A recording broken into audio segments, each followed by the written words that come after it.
Hello, everybody. Welcome to Take the Black Live, the show where we go over everything involving sci-fi, fantasy, movies, TV, books, dragons, robots, space lasers, etc. My name is Dan Selcke. I'm here with Daniel Roman, who is on a couch, and we have people like Julie Davies and Martha Lilly in the chat talking to us, here to watch us, talk about all those things. There may be some technical choppy waters ahead, so I'm just warning you ahead of time, but maybe not. Daniel, how are you, dear? I'm good. I'm good. I am as you said. I'm on this couch here because it gets a little bit better internet apparently than my office. So we're gonna see how it goes because we're streaming a little bit differently here today. But yeah, good to see you in the chat, Julie and Martha. How are you, Dan? What's up in your life? I'm good. It's getting warm here in Chicago, and I don't have the window units installed yet, so I'm getting kind of hot. But, I hear I'll that. just use that energy to talk about all things House of the Dragon, because we have a lot to talk about. And people, just as an Nice. aside, I love making fun of Daniel's bad internet. It's my favorite thing to do. I've said he lives in a treehouse. I said he lives in the bottom of a volcano. I said he lives on top of a mountain. I said it goes over and over and over. There's a million one jokes to say about it. Yeah, But all it's true. respectful and all from love. Daniel, we have Yes. about 2 weeks. We have less than 2 weeks before the second season of House of the Dragon premieres on HBO and Max. And Wild. I thought today we would have a couple of parts. Part one, we're going to go over some more frivolous stuff. They had the big premiere event, Middle of the Ocean. That's a good one. JP, thank you. Keep them coming. JP. The big premiere event where a lot of the actors stomped the green carpet. Very clever. And that will be non-spoilery. And then also go into some spoilers because there is some interesting chatter around that I would love your help making sense of. Pictures that I don't know what they show. Quotes that I don't know what they mean. And I want your help and all of your help deciphering what they mean. And if we have time, maybe we'll talk about Can't a couple wait. things that have nothing to do with dragons. But what's the point? Okay, first up, this past Tuesday, the cast and crew of House of the Dragon gathered in, there we go, New York City, which I think is a couple hours from where you live, It is. to watch the season 2 premiere in some kind of theater. And as these Hollywood types do, they got dolled up for the occasion. I always like this. I'm a person who enjoys looking people on the red carpet, or in this case, they made it the green carpet because green, get it? Greens and blacks, very clever. We got Olivia Cook and Emma Darcy here. They together look great because Emma Darcy has a great sense of style. It's kind of unorthodox. She's wearing like a sequined, glittering men's suit with a tie, sitting next to Olivia Cook in her blue ball gown. Love it. Uh, Chef's kiss. Tom Glyn Carney, who plays King Aegon Targaryen, the only one to actually go with the theme. He's wearing green. I love it. I love He's the king. commitment to a He had theme. to. He's the king. Yeah. He's also wearing like this isn't a fashion podcast, obviously. I wouldn't know what to do if it was. I also like the prom night ruffles that are going down the front of his shirt. Very cool. It's very classy. Very period. Very period. We also have Bethany Antonia playing Baela Targaryen and Harry Collett playing her fiance slash blood relation, Jaehaerys Valerian. Both dragon riders, both wearing black because they are on Team Black, and we coordinate colors here. On Wednesdays, we wear black. It's true. In support of Team Black. Yeah, I like seeing Jason Bela there on the green carpet. Oh, I who's like this in that's general. next? Okay, I had it. This is one last one. Although, first, before I do this, let's talk a little bit. I like how. Can I just say, I am very happy with how HBO has promoted the whole show. I am very happy with the surfeit of commercials, of trailers, of images, of interviews. Like a lot of the cast was going on Stephen Colbert, Olivia Cook was on, Matt Smith was on Jimmy Fallon. We had folk on Good Morning America. We had folk on, I don't know, some CNN. CBS show. Sorry? See, I'm pretty sure Matt Smith, or maybe it was Tom Glencarney, one of them was on CNN. So they really, HBO has Yeah. really gone all out with the promo, and I totally agree with you. I'm very happy with it.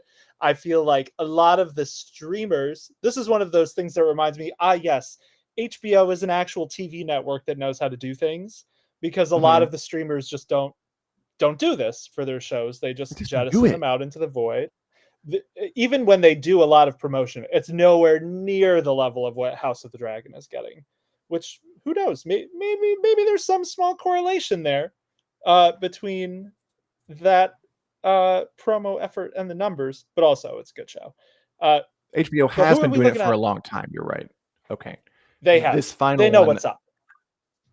they know what's up. And even this premiere event feels special. I mean, they got green Yeah, carpet for the red versus blacks, for the they greens versus did. blacks. They did it up. That's just fun. It's fun to have these little things like this.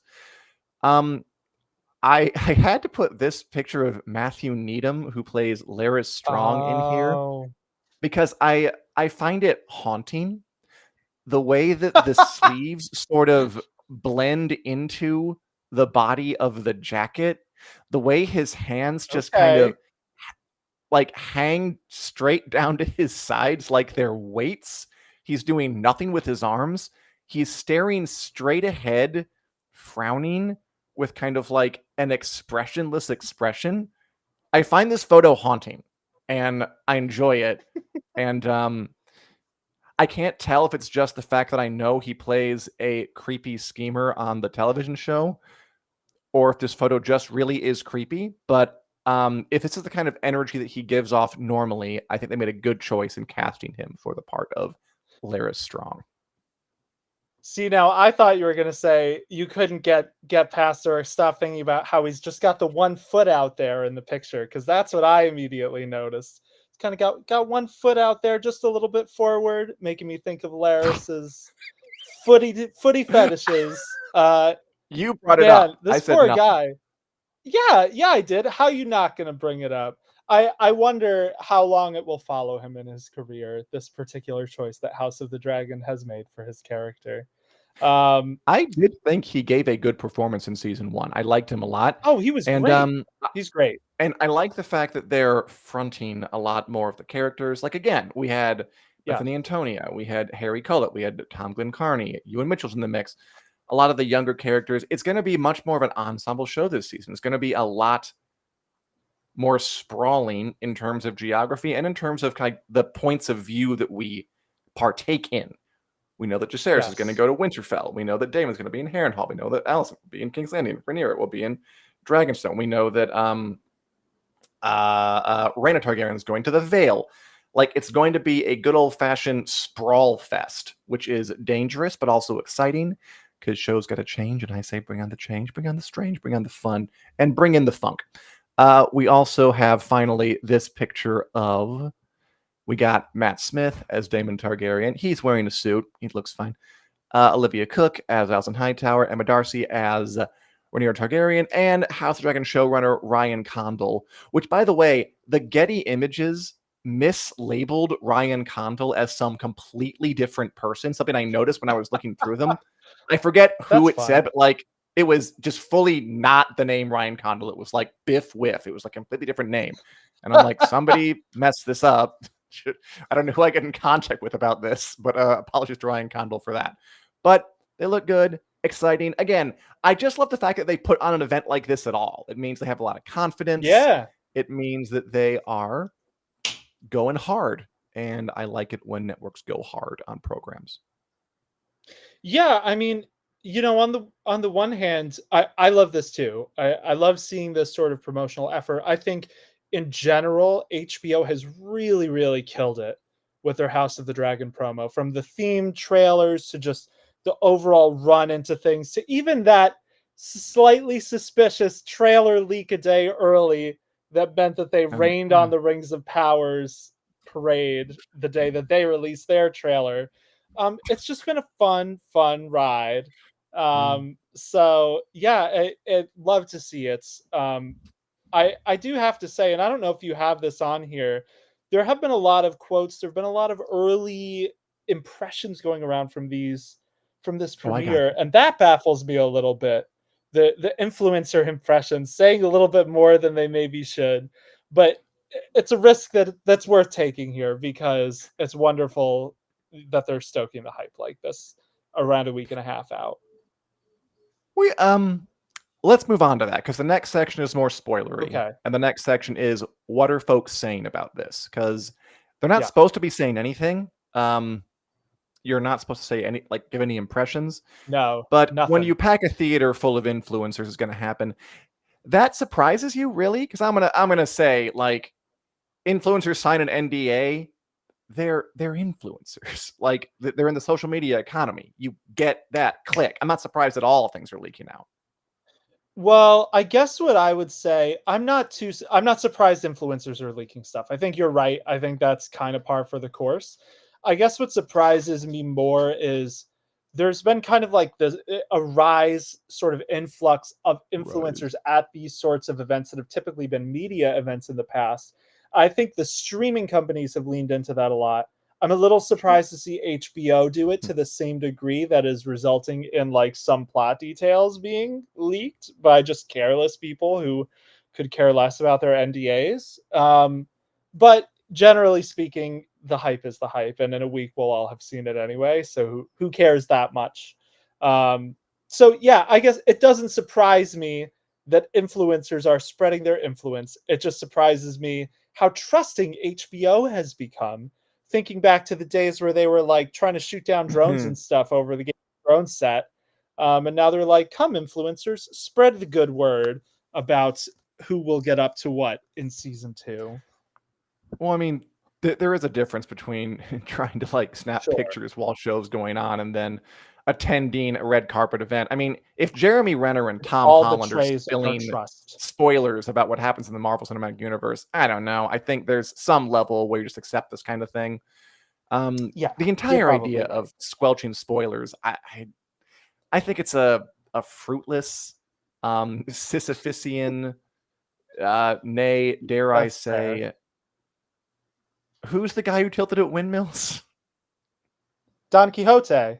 Don So Quixote-esque any of them, battle. those are all good examples. Those are all good metaphors. Yeah, I think that's fair. I think, especially with something like this, where it's like they can only surprise the fans so much with something like this, where it is being adapted from a source material.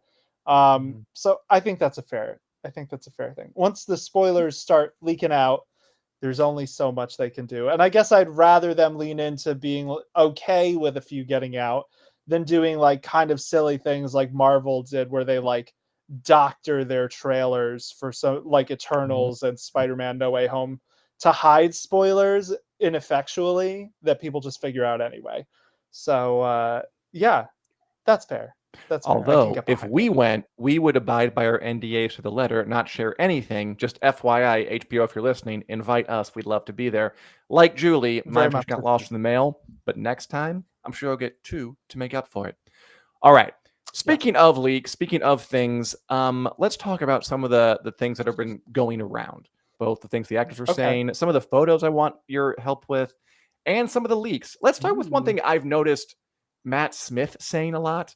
Okay, maybe this is just me, but Matt Smith is talking about Daemon Targaryen's arc on the second season of House of the Dragon, and I'm not sure what is going to happen, but it sounds intense and extreme and doesn't sound much like the book.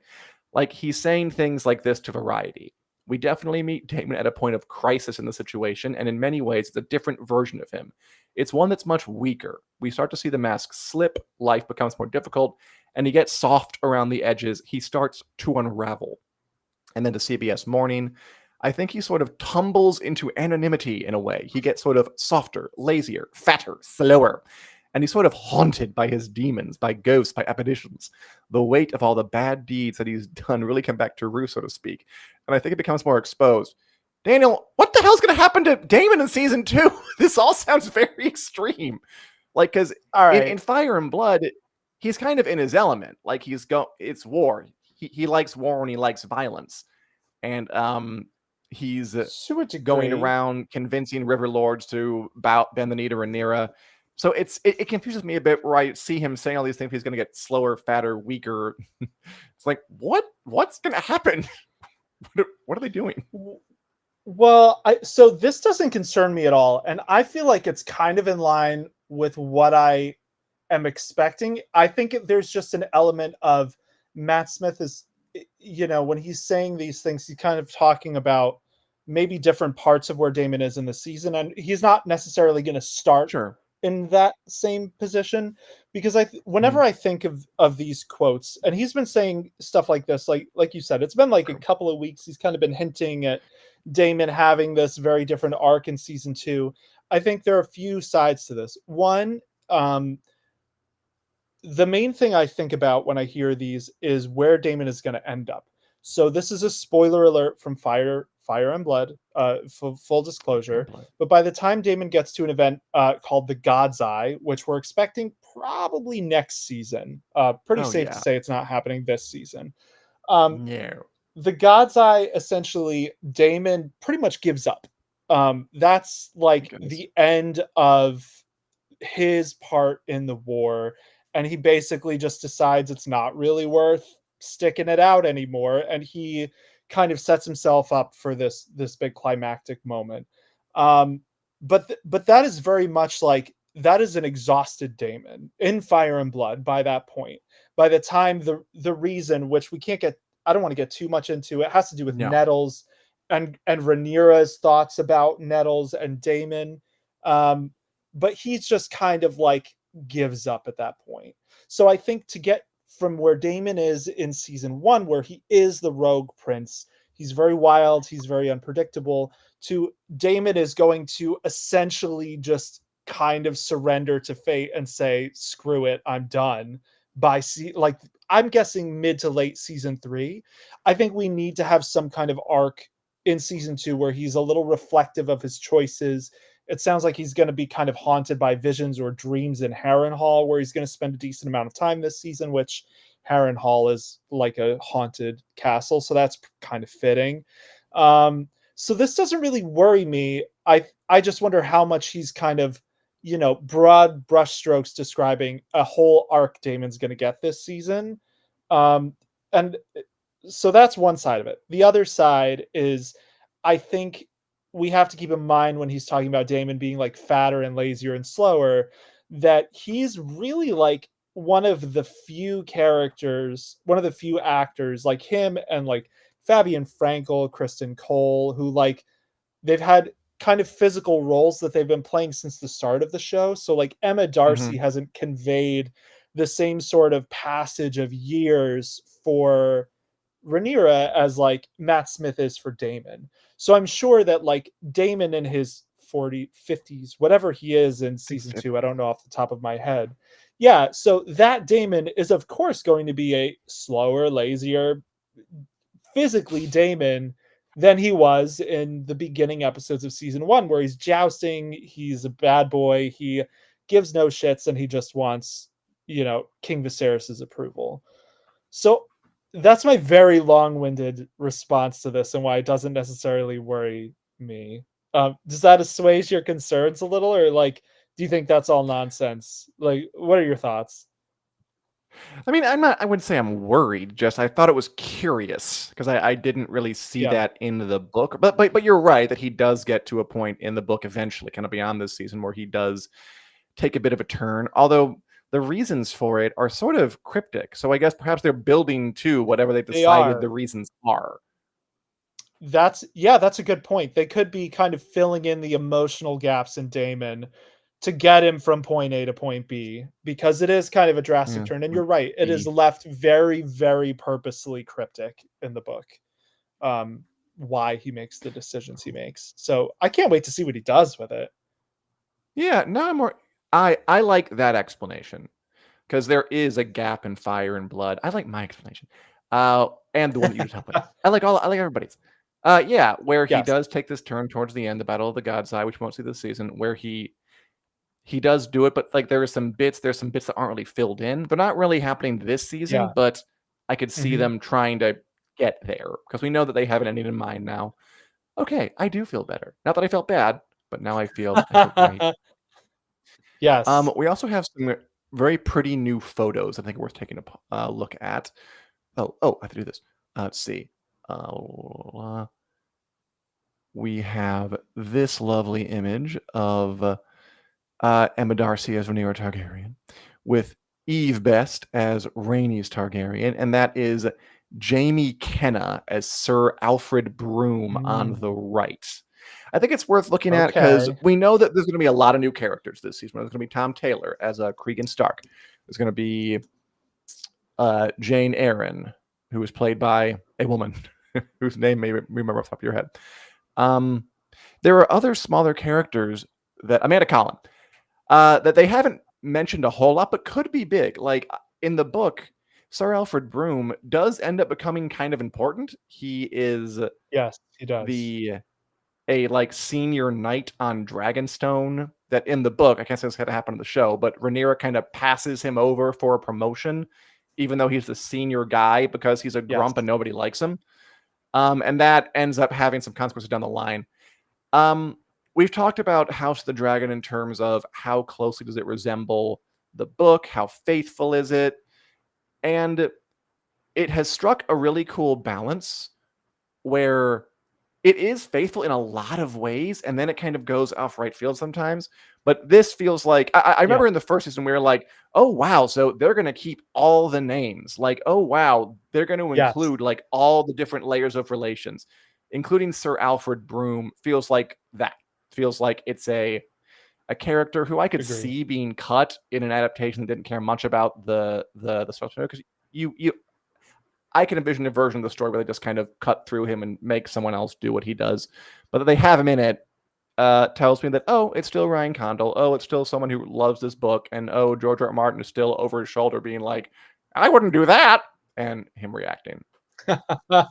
Yeah, Alfred Broom, he's not a character I've thought even the tiniest bit about, literally Yeah. until this moment. And I do agree with you. I think including him, it is kind of a why include him if they're not going to set up some of the down the line things? Because I think Alfred Broom, there are these kinds of twists in Game of Thrones with people who feel slighted and then they react to being slighted in a wartime. I think we saw that a few times in A Song of Ice and Fire, and Sir Alfred Broom is one of the really good representations of it in Fire and Blood. So I am really glad to see that they're keeping him, and I'm more like excited than nervous because you're right, it has struck an interesting balance in terms of sometimes going really far afield, or making choices that are interesting, and sometimes sticking very rigidly to the characters, the relation of who characters are to each other. They had Eric and Eric Cargill. There was a time we weren't even sure if they were going to include people like that. So yeah, I'm all for Alfred Broom, and Yeah. I would imagine that this scene that we got that photo of is probably going to be like an introductory scene for him. Maybe we'll just start to get the barest glimpse of the stick up his butt in that scene that will eventually lead to some strife. I agree. Bless you. Um, as Karen Pettit asks, does anyone else feel like time is standing still while waiting for June 16th to get here? I would answer no, at least for me, because they keep on doing stuff. JP, Yeah, there's in totally. photos right now. I just looked on Twitter. Yeah, they're dumping like 30,000 new photos. Man, they just won't stop. I I mean, feel it's like I am. exciting, but damn. It's exciting, but geez, give a guy a break. We also got this cool, cool new photo. I love the way the Iron Throne looks in this shot of Aegon sitting on it. I Yeah. love them accentuating the porcupine-likeness of the throne. You can put an eye out on that thing. And finally, I wanted to ask this question of the audience, of you, of God, if he's Oh, listening. what a good Um, what a good picture. what? Where is Aemond in this picture? Because I can't tell. Oh, that's a good question. That looks like a mural of. I can't tell if it's the Red Keep or Dragonstone behind him, but that slash of color almost looks like either a dragon or fire to me. I would guess Oh, this is maybe. somewhere in the Red Keep. I don't know what room. It could be a room we haven't seen before. Um, JP says Harrenhal. That is an interesting question of how much will we see Aemond in Harrenhal this season. My gut says we may see him kind of get to Harrenhal near the end of the season, kind of Maybe. setting that up so that we almost get like the duality of Aemond and Daemon, where season 2 is Daemon and Harrenhal, and season 3 is Aemond and Harrenhal. Which again, I guess Yeah. this is spoilers because you may not know that Aemond Mm. eventually ends up there too. But Mild. I don't know why they. Yeah, the mural makes and the color palette. It makes me think of. It's got to be somewhere in the Red Keep. What do you think, Dan? I still don't know. I have Richard saying that looks like a bedpost behind his right arm. I don't see it. Headboard, sorry. Richard. Oh yeah, I I don't could kind of see see it. that. Well, then you Maybe. have freak eyes. It almost looks like the wall to me, but it couldn't be the wall. Or like a cave. I don't know. But it makes the most sense for him to be in a bedroom in the Red Keep. I just didn't know what I was quite Oh, looking at. Dragon Pit. JP says Dragon Pit. That's a pretty decent prediction too, Okay. I think. Ooh, I like that I've one. see Yeah, Dragon Pit. that's the thing. That's the thing with King's Landing is there are so many cool iconic locations he could be that are all in King's Landing. Which is where he's going to be primarily based when he's not afield this season in the war effort. That I imagine it's probably somewhere there. He looks kind of, he's got his typical Aemond arms, held behind the back sort of pose. He Yeah, looks at ease here. He's not wearing armor. I guess. So yeah, my money is on somewhere in King's Landing, but I wouldn't be willing to stake too much on the exact location quite yet It's in outer till we know space. more. As for the impressions, a lot of them are coming in. We got a lot of praise for Emma Darcy and Tom Glenn Carney. Um, I mean, in general, being pleased and happy with it. There was one, Mhm. um, one TikToker named Fantastic Frankie who gave away some light spoilers. I'm gonna share those, and I'm gonna keep the bigger ones to myself. Like, and really, they probably shouldn't be doing this, but as long as they do, I'm gonna claim guiltless by association. Oh She man, was asked. I didn't even see the She the was. last one. Whew. It, she was asked like, "How many dragons do you see in the premiere?" 3. How many sex scenes are there in the premiere? 2. Um, is Huh. Jace at Winterfell? Maybe I won't answer that one. Go seek it out. And Good. then we have a couple I of think that's the right people. choice. Yeah, right. And then we have a couple of people Come talking on about now. some kind of big twist. As Lady Dragon JJ says on X, this episode might break the fandom, and it won't be because of Blood and Cheese, who I get the feeling are going to be in the second episode, but because something else that utterly shocked me. And I've seen little hints of that. I'm not going to say what it is, but if you go looking, you can probably find it. And I don't find it particularly shocking, but Nah. I'm interested to see what happens with it. And we Certainly probably not shouldn't as pay too much shocking attention. as Blood and Cheese is going to be to me. Yeah, we'll see. I'm reserving judgment till I see what they're talking about. I'm still expecting Blood and Cheese in the premiere, personally. I think it'll happen at the end of the premiere and we'll get the fallout in episode 2. House of the Dragon, establish yourself as a show that loves horrifying your audiences with your premieres. But No, there is House of the reason to Dragon, think. establish yourself as a well-paced, measured, and elegantly written show that uncoils like a beautiful slinky and that doesn't get to things too I think we fast. just I think we just said the same thing.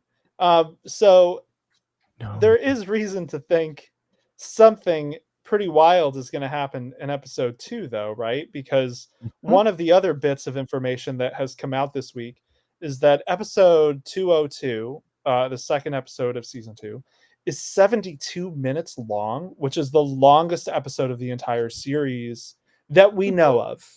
We don't know the runtimes past episode 2, but that's pretty exciting. Why do you Mm, think the oversized runtime?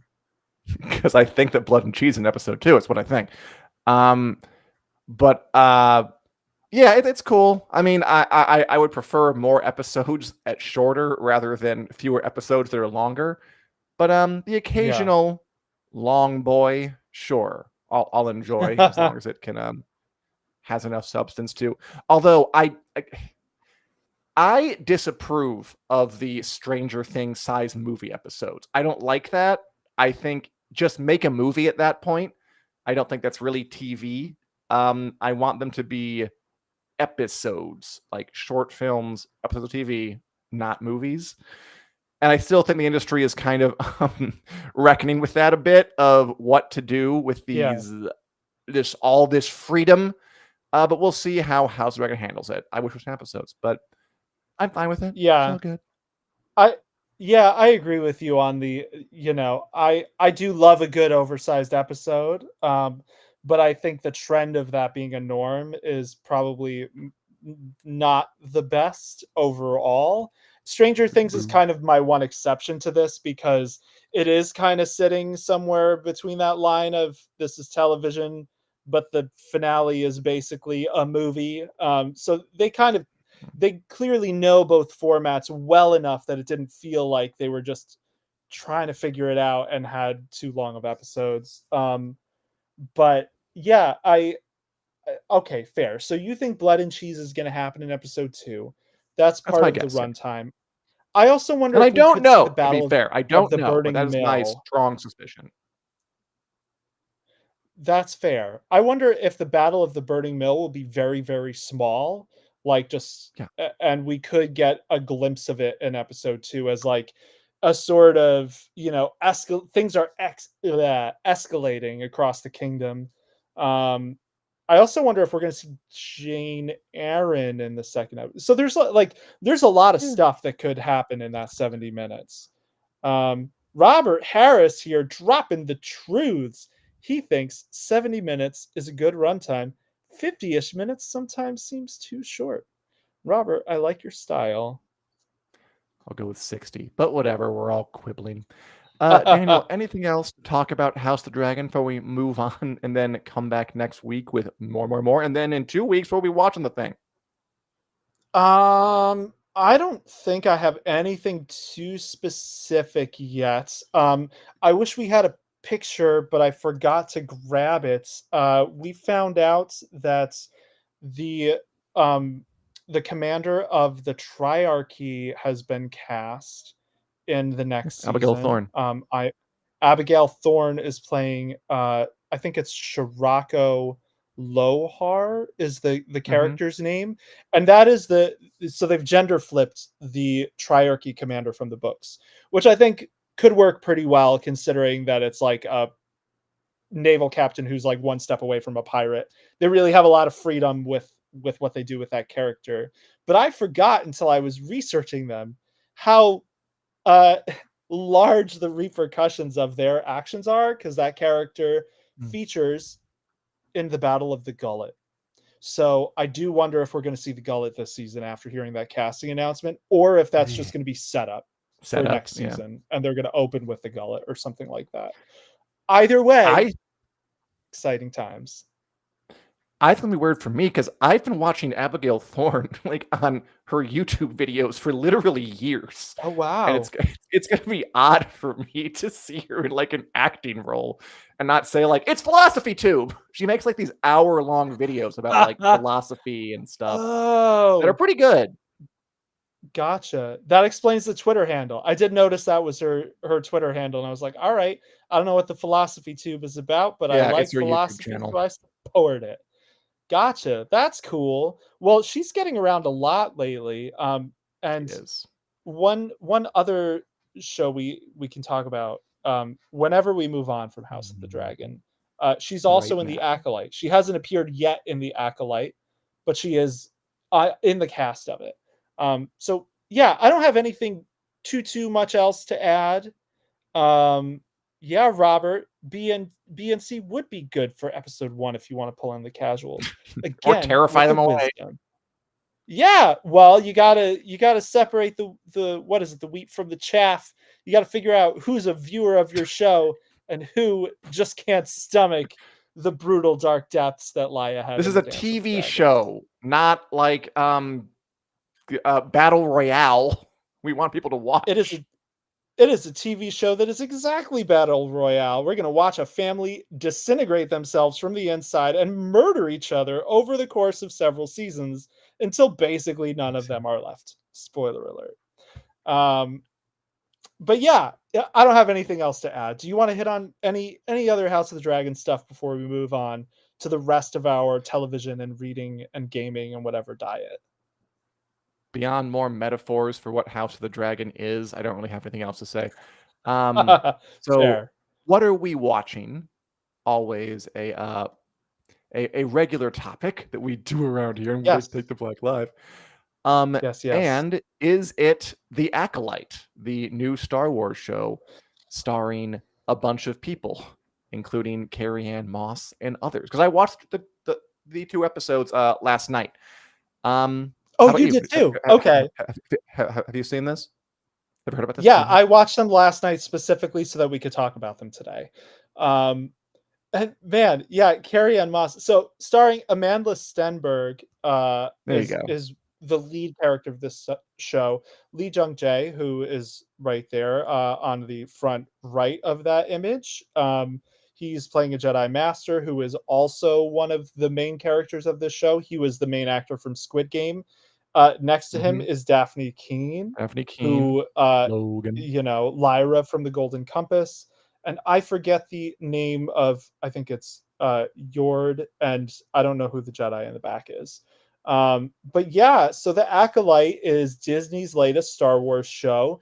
It's set during the High Republic era of Star Wars, which, if you're not familiar, basically that is a new Star Wars era that started rolling out books, comics, stuff like that, maybe like 2-ish years ago. Like it's fairly new. This is an invention of the Disney era of Star Wars, and it's basically 100 or so years before the Phantom Menace, when peace ruled in the galaxy and the Jedi were at their height, but also kind of blind and corrupt, which is really not that different from the prequel trilogy setup when you stop to think about it.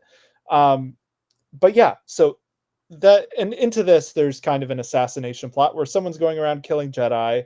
Um, and Dan, what did you think about this? I have a lot of thoughts about this, but I'm curious to hear What? yours. I have a few thoughts, and they're the same as yours, pretty much. Yeah, I think you're right. You wrote here, not bad, not great. Folk comparing it to Andor, that's just silly. They are extremely different in tone. I liked it. Yeah, It held my totally. attention, more or less. It Yeah. does have that thing that things like Ahsoka had, maybe the later Mandalorian seasons, especially Ahsoka, where there is just kind of a flatness to Yes. it, where the characters Yes, kind of totally. say who they are and say what they mean. And then they get into a conflict between the characters who are this and mean this and want to do this. And they all tell us really plainly. Um, I guess what I'm missing from some of these Star Wars shows like this, which again wasn't bad, No. or Ahsoka too, is a bit more ambiguity, a bit more naughtiness, a bit more depth. I liked it. I will also say this: this is a spoiler, but a minor one because it's the very first scene. Carrie Ann Moss, I thought played the best character in both episodes. I thought she was the most compelling person on screen, and she dies in the very first scene. Just like, I know it's a spoiler, but it's the very first scene, so I don't think I'm going too far out of here. And I was like, why would you front that? Why would you give me like the best scene of the entire 2 episode run and it's over and you're never topping it? Like, save that for later. Yeah, I did. Well, they wanted a strong hook to get people in, but I do think it's kind of Yeah. hilarious because like I've seen Carrie Ann Moss on the interview circuit, and her name has been one of the big ones in the cast, like the Acolyte, starring all these people, and Carrie Ann Moss, and it's like she's literally Spoilers! in the. Maybe we'll see more of her later, which I'm hoping we get some kind of flashback. I think they've kind of laid the groundwork where we could see that. Yeah, But maybe. even still, it does feel a little like, okay, you got, Trinity from the Matrix to do basically the most Matrixy scene you could possibly think of, It was and then good. gave her an exit. You had Carrie Ann Moss for 1 week of filming, and we know it, Disney. Um, but yeah, it was good. I think, I found myself thinking a lot of, George Lucas has been talking a little bit lately, as George Lucas occasionally does. And one of the things he said in an Like interview recently slavery. was, oh God, George, no, George. A different thing he said in an interview recently was talking about how, in his opinion, part of the reason that the prequel movies got the pushback they did when they first came out was because of all the people who saw the original movies when they were kids, and then by the time of the prequels, they didn't want to think of them as kids' movies anymore, even though they were always for kids. So the goofy, ridiculous things like Jar Jar Binks or some of the things meant to appeal to kids, adults kind of railed against and said were stupid. And I think there are truths and maybe not truths to that argument. Like the prequels do also have their rough spots, and they're for kids, but they're also, the easy joke is kids care so much about trade disputes between intergalactic, trading partners, because that's the setup of the first movie. But like I all that love those things. aside, I do kind of agree with him though, and I found myself thinking about that a lot in the Acolyte, because the Acolyte does feel geared to a younger audience, and not in a bad way. Just that's the type of show it is. That's why I think like people comparing it to Andor. I've seen so many reviews that are like, "This is like Andor. It exists in its own bubble, and it's edgy and compelling." And like, it's really not that edgy. It's a pretty decent Star No. Wars show. I don't think it's at the bad end of Star Wars whatsoever. But I do think there is. No. It's funny, you said a flatness, and you were talking about the writing and the characters a little bit. I was also thinking of the production a little bit, because there's something about the Yeah, it is sets, just the CGI for like the zoom outs, like, oh, we're on Coruscant. Here's a sweeping shot of Coruscant.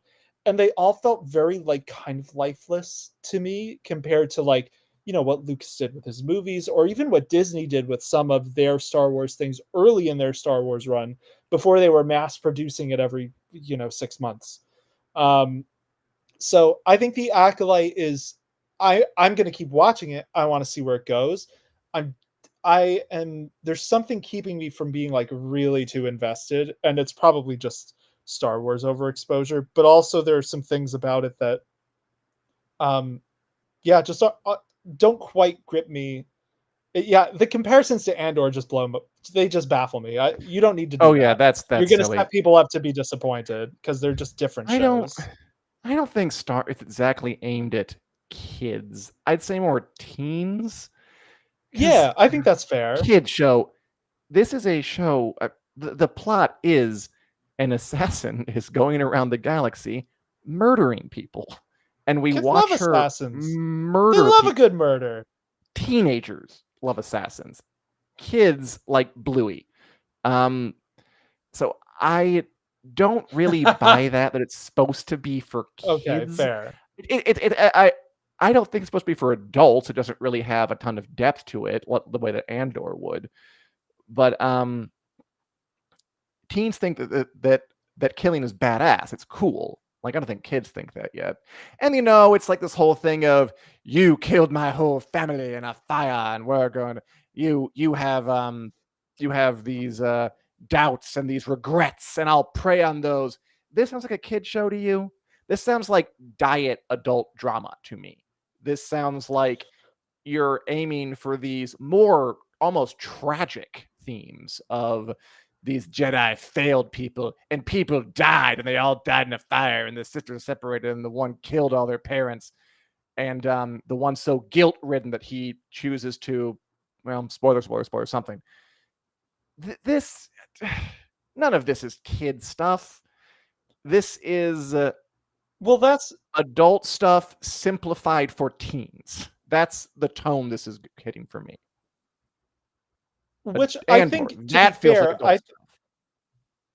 Yeah, Andor feels like adult stuff, and it's basically, I think you're right, of course. I'm using kids loosely here, and course. what I'm really talking about is teens, and I think that is kind of what Lucas was talking about as well.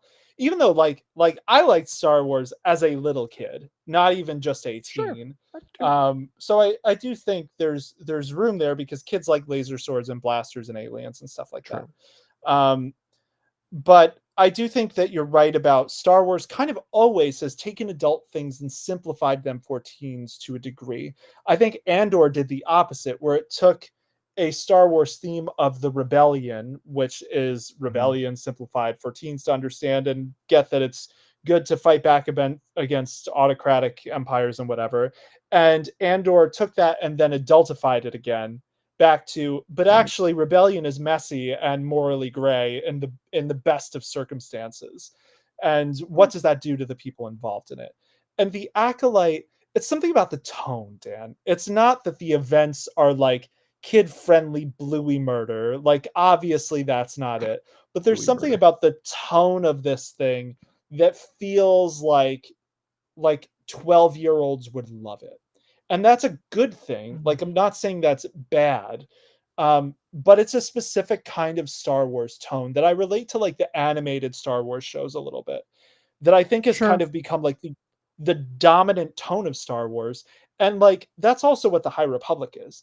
Like the High Republic storytelling in the books and the comics, like those are all geared at kids and young adults. Like there aren't really, to the best of my knowledge, don't at me, Star Wars stands if I'm wrong. There aren't really a lot of High Republic adult things. Like they like in terms of like where the books are like shelved, like they are it's called middle grade and young adult. So Yeah. like they are specifically made for kids, those books. In a way that I think the tone of the Acolyte also is in line with. But all that said, like it's still a cool time. If you want to see lots of different colored Nice. lightsabers, yeah, it's worth, checking out. You might enjoy it. Yeah, I think I I agree. might enjoy it. Mhm. I'm just not sure yet. I don't mind it. I'll probably keep watching. Also want to interview with the vampire. That show continues to rock. And this Sunday, I saw the episode early. Really, really good. The new episode is a banger. So anyone who's following Interview with the Vampire, settle in for Nice. a nice, tasty treat on Sunday because I think it's the best one they've done yet. I'm so Daniel, curious. I saw you tweet about it. I was like, "Ooh, what's gonna happen in this one?" Um, I'm trying to think of like the story without going into spoilers. Like, there's the theater des vampires, and then there's the fallout from that. So yeah, I'm very intrigued because Interview with the Vampire is a cool story and it's doing really well so far. good on Um, it. I watched The Orville. You did. Well, to be fair, I don't have AMC Plus. So this is Ah, totally a what streaming service can I watch it on without subscribing to more streaming services. And unfortunately, I just don't have access to it. I might watch the premiere episode, which you can watch on Amazon, but I do want to I guess watch I Interview. don't I would have either. started I think it. I think I've only watched the screeners. I haven't watched any of the Nice. Respect. AMC Plus. Okay, good for That's me. fair. All right, finally, Yeah. let's run through the WiC News Lightning Round. We Wait, take 20 wait, seconds. Okay, wait. Can I one more of thing I've course. been watching aside from the Alien Romulus trailer on loop. It's great. Um Sure. Godzilla minus one is now on Netflix. Yeah, I feel I like gotta that watch it. PSA needs to be said for anyone who hasn't seen Godzilla minus one. It's on Netflix. It is really excellent. I hadn't seen it. I watched it a couple days ago and was floored. Really, really great movie. Have you seen Can't wait that to one, watch it. Dan? No, but I really want to, so I'll definitely be partaking of Oh, that.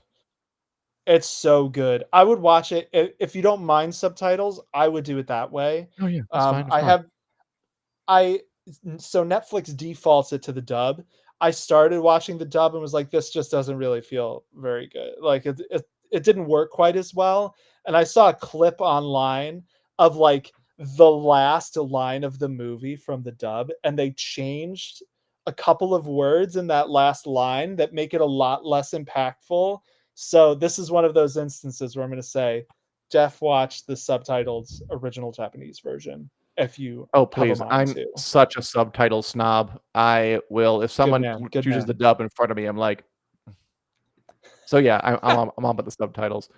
We Nice. also watched last weekend The Pianist, the Oscar-winning Oh, movie by Roman Polanski Adrian about the Brody. Holocaust from the early 2000s that Adrian Brody won an Oscar for. That was sad, but Nice. we watched it and it was pretty good. All right, I bet. and Whoa, fantasy fan, tired of alien movies. I probably will skip Romulus. Look, good man. Romulus looks like Alien in the vein of the original Alien. It looks terrifying. I've already been informed by my partner I have to go watch it by myself in theaters. She's not going to come with me. Yeah, I But we can't already wait for have that movie. Alien. Yeah, but we can always have more Alien. More Alien doing more Alien stuff will That always be good as long as should the be. movies are good. Okay. Well, I should that's a fair question, and I don't know the answer. This is one of those things where it has to prove itself, you know? And I'm every bit of promotional stuff that I see for this Alien makes me more inclined to give it the benefit of the doubt. I think they're doing Sure. some interesting stuff. They're calling back to the horror of Alien in a way that none of the recent Alien projects since like maybe Alien 3 really did. Yeah, Prey, fantasy fan, Prey is amazing. We're going to talk about that franchise in the lightning round. Um, Huh? but yeah, uh, which speaking of, should we move on to that? Have I Love your rambled long segue. enough? I'm sorry. No, I love no, you're not rambling. This is a chat show. But yeah, we're gonna do the WiC News Lightning Ramble. Round where we take 20 seconds and give our impressions upon a series of news stories. We don't try to get through them by the show. Let's hit it. As per usual, no particular order. Why don't you ask me first though? Because there are a lot of stories that kind of you all in a row. Sounds good. Okay, so Josh Brolin has joined the cast of Knives Out 3 from Ryan Johnson, which also includes Andrew Scott, Kerry Washington, Glenn Close, Jeremy Renner, and Mila Kunis. The Knives Out movies just try to like dazzle us with the stars of Hollywood. I don't hate it. Why not? I remember like Stephen Sondheim was in the second one for a brief cameo appearance. They just get all these stars. Hugh Grant. They just Kate Hudson. There's all these stars in there. Are just kind of go see Edward Norton. Sure. Good strategy. Why not? Hey Daniel, you are interested in Arcane, the TV show. Season 2 is coming in November. We even have a poster that is my responsibility to put on the screen like this. Yeah. Okay. So Arcane season 2, it is coming. This is the animated show based on League of Legends, which is a popular PvP player versus player video game played online. Here we have so that's Jinx on top and her sister Vi with the pink hair. Um, man, Arcane season 1 was exceptional. I can't wait for season 2. Good. Sorry, Good. buzzer. I've been buzzed. Okay. Okay. So apparently they're making a Ghost of Tsushima movie. That's another very popular video game. And they are reportedly eyeing or thinking about casting Shogun star Hiroyuki Sanada, because obviously, if they're samurai, why wouldn't you cast Hiroyuki Sanada? Yeah, I'm glad that Shogun has I'm glad that Shogun has produced some Vavavoom in people's careers, and I'm sad that it produced so much Vavavoom that they're going to make a second season, possibly against conventional wisdom. But the guy was great in Shogun, Mr. Sonata. I'm glad he might get to be in a big splashy video game movie. Go AAA. Yeah. Right, Daniel. Yes. Brandon Sanderson, noted author, completes work on Wind and Truth, the 5th Stormlight Archive book, due out in December. Will you read this? Of course I will read it. I love the Stormlight Archive. I've read all of them. I will be reading Wind and Truth as soon as I physically can. And it's exciting. And basically, he's finished the edit on it now. So he finished his first draft a while ago.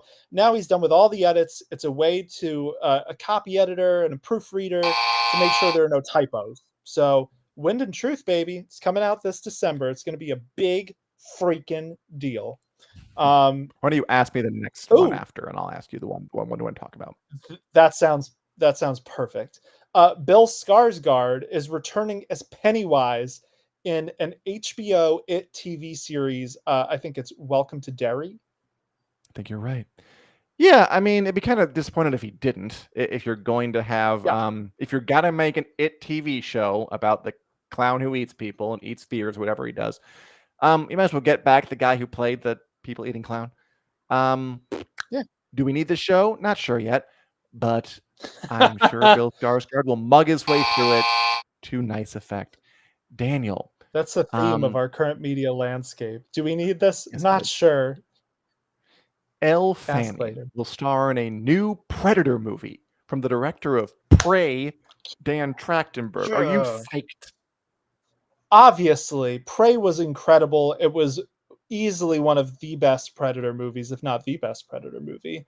Elle Fanning, I'm not too familiar with her work, but this new Predator movie is called Badlands. It is not a sequel to Prey. Those are in development too, but this is set in a near future apparently. So it sounds like post-apocalypse Predator. I need to know more. I'm very curious. But I won't get to know more until we know more about this next thing, which is also news that we didn't have time to get to in the main part of our show, and we're going to talk about it now. Warner Brothers is apparently developing a 300 TV show, and they want Zack Snyder to direct. Yeah, I guess, again, speaking of going back to the well of bringing back things over and over and over and over and over and over and over and over. 300 kind of Greek war drama that featured a lot of six-packs on stage, oil, swords, the muscular men shouting, hurrah! Yeah, sure, maybe, whatever. Daniel, Paramount Plus has scrapped its live-action Dungeons & Dragons show. It's a good thing, bad thing. I kind of could care less thing. I think the thing that frustrates me more is that there hasn't been a sequel to the Dungeons and Dragons movie that was actually a very, very good movie. So I'm not too sad about this show. I just wish someone would get their act together and make a sequel to that really damn great movie that came out.